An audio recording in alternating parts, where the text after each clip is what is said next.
এসো হে বৈশাখ বলতে বলতে চলতে চলতে তপ্ত দাহে জ্বলতে জ্বলতে মাছ বৈশাখ পেরিয়ে যাচ্ছে। মাঝ বৈশাখ হলেও বৈশাখী সাজের কথা, কাজের বা অকাজের কথা এবং তার সঙ্গে লাজের কথা মনে পড়ে যায় গ্রাম থেকে আগত দুজন কৃষকের যুক্তিভরা উক্তিতে। এই ওই তো পাইছি, ওরা মনে হয় খেতে যাইতেছে। ও বুঝি গেলে কাম পাওয়া যাবে মনে হয়। এই যে ভাই, এই যে ভাই, আপনার কাছে কি কোনো কামের খোঁজ আছে? কিসের কাজ? ওমা চেষ্টা জানকে, আপনারও কামলা আমরাও কামলা। ওই মিয়া কামলা মানে আপনিও খেতে কাম করেন, আমরাও খেতে কাম করি, মানে আমরা সকলতে কৃষক। এই মিয়া আমরা কামলা আপনাকে কে বলেছে? ওমা কোন লাগবো কায়?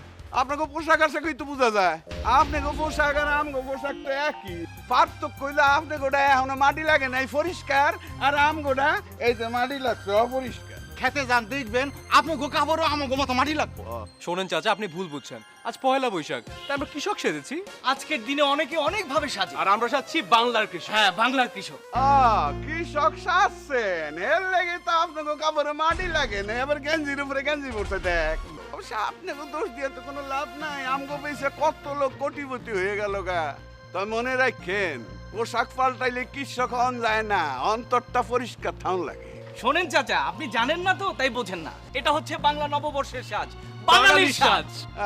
বুঝছি আপনারা সাজই না বাঙালি, কিন্তু যে চরিত্রের সাজ আপনারা লইছেন এই চরিত্র তো আপনাদের মধ্যে খুঁজে পাইতেছি না। কেমন জানি চরিত্রহীন মনে হইতেছে। অবশ্য একদিনের জন্য যারা বাঙালি হয় তাকে চরিত্র আর কি হইব।